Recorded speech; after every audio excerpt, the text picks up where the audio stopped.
On August 6, National Development Minister Desmond addressed pressing concerns regarding the affordability of public housing in Singapore, asserting that the majority of Housing Board (HDB) resale flats remain within reach for Singaporeans.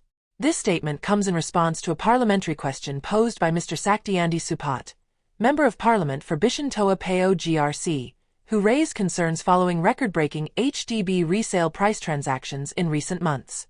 Minister Lee highlighted that approximately 8 in 10 first-timer families who received the keys to their resale flats in 2023 were able to service their monthly loan installments using their Central Provident Fund (CPF) contributions, with minimal or no cash outlay. This fact underscores the government's efforts to ensure that housing remains affordable for the majority of Singaporeans, despite the rising prices in the market. He further explained that while there have been notable high-price transactions in the HDB resale market, these constitute only a small fraction of the total transactions.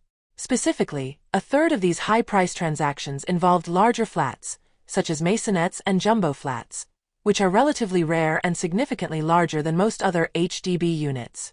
Additionally, over 70% of the remaining high-price transactions involved 5-room flats located in prime areas, on high floors, or with long remaining leases, which naturally command higher prices.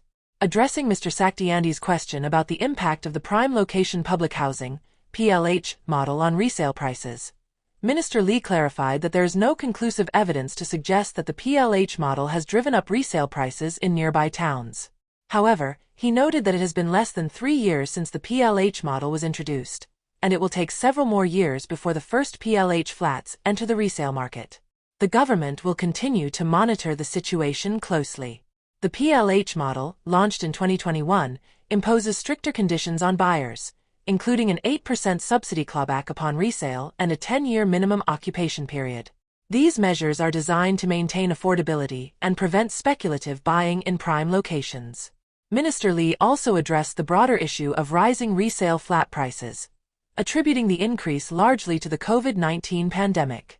The pandemic disrupted the build-to-order (BTO) building program, significantly affecting the supply of new flats. At the same time, demand surged as more Singaporeans sought to move out and live independently, a trend that was accentuated by the pandemic. This imbalance between supply and demand led to the current situation where resale prices have risen significantly. To counter this trend, the government has taken several steps. Firstly, they have significantly ramped up the supply of BTO flats. In 2023 alone, the Housing and Development Board (HDB) completed about 21,400 flats across 23 housing projects, the highest number of projects and flats completed annually in the last 6 years. The government is on track to complete another 18,000 flats in 2024, which is expected to alleviate some of the pressure on the resale market.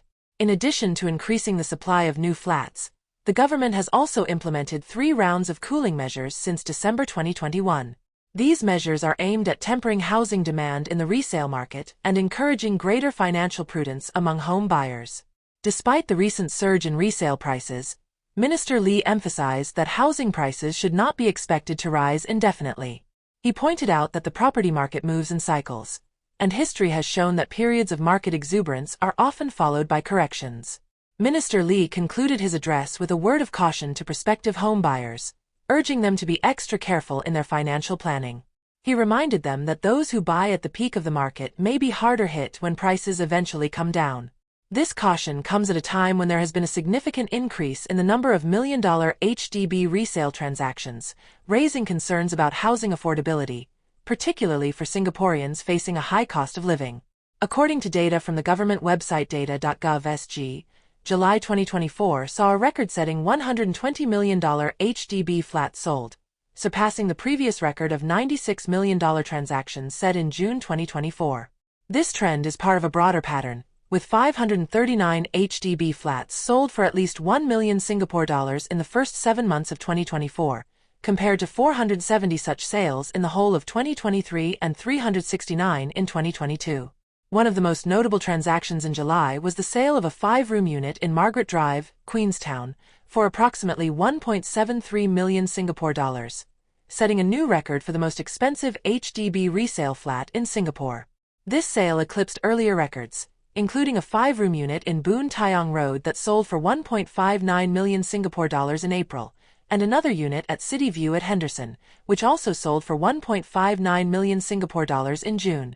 Given these developments, we want to hear from you, our viewers. What do you think about the rising prices in the HDB resale market? Do you believe the government's measures will effectively address these concerns? Or do you think more needs to be done? Let us know your thoughts in the comments below.